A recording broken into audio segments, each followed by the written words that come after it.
Hey guys, let's talk about two exercises that are coming up in workout 4, okay? One is going to be the bent leg RDL and the other is the glute max kickback. Now the reason I paired those two exercises together is one works the glutes in its lengthened position when the glute is actually like lengthened out, okay?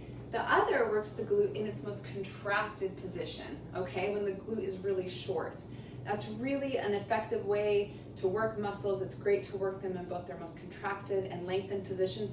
And actually, for muscle hypertrophy, muscle building, working our muscles in their lengthened position is actually proven to be most effective for muscle hypertrophy. So it's all very important, but I think a lot of people are very used to like really contracted exercises because they're more sensation based versus like those lengthening exercises like hamstring RDLs, squats, things like that, okay? So for those that are working out at the gym, the substitution for this, it'll be in your program, you'll be instead doing a leg press, which again, works your glutes in its lengthened position.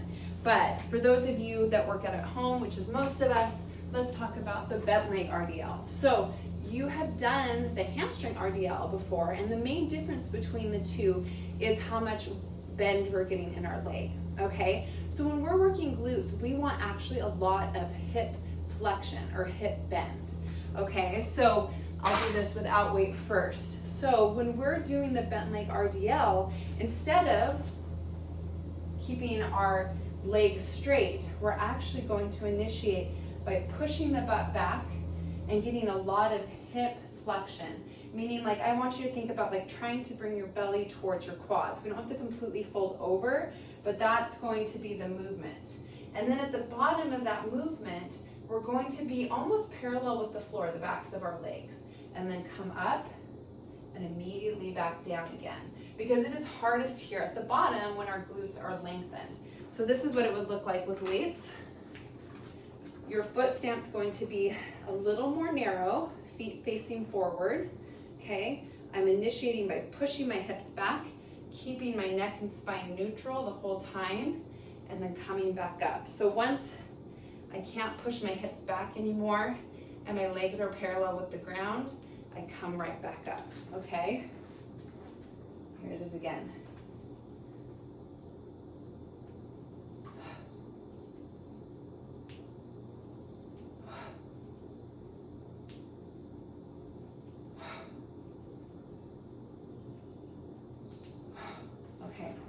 So that is how you perform a bent leg RDL. That's gonna burn, okay? All right, the next exercises we have is a glute max kickback, okay? So I'm gonna show you two different versions of this. Now, those of you that are working at the gym, you would do this on a cable machine. The setup is a little bit easier on the cable machine, but we do the best with what we have at home, okay? So you'll notice here, I've got my band, and it's actually set to about waist height for this movement, okay? I've also set up a bench to help me with some stability. I've got my ankle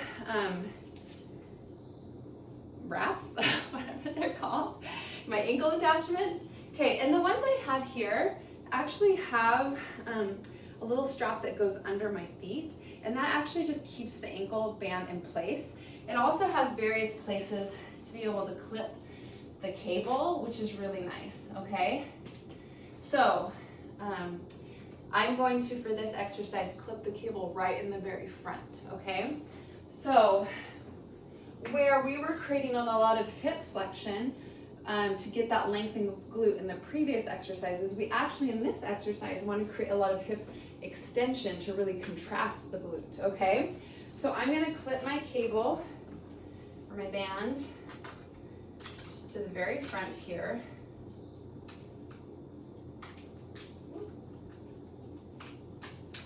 Okay, I'm going to stabilize myself with the bench, okay, and I'm actually going to line up my non-working leg with the cable, okay, and then I'm going to slightly lean over, and I'm going to start by having my working leg come in midline with my body, okay? And then I'm going to push down and out. Whoop. sorry. So you need a little stability, down and out, okay? And so what I'm doing here, this is where my glute is most fully contracted and I've got good hip extension. Okay, come back in, and we're gonna hold. So notice like I'm pushing down with my heel and coming out. Now, one of the things I see people doing a lot is really like cranking with their low back. I don't want you to do that. I actually want to keep your upper body as stable as possible and make sure all that tension is coming from your glute. Okay? So hopefully you can see the path of that movement.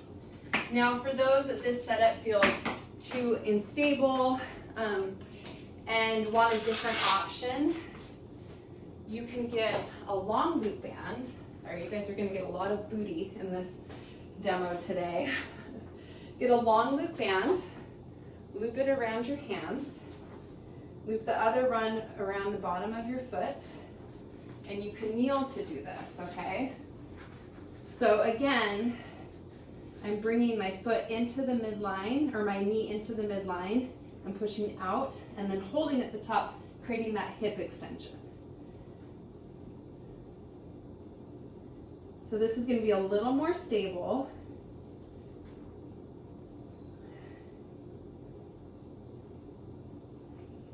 Okay? So notice the foot path is in towards the middle of the body and then out, okay? Kicking back with your heel. And then holding in that most contracted position. Okay, I hope this clears up some things, maybe helps you with your execution. Remember, we're working on form this week. Send me your form checks. Love to see how you're doing and love to help out wherever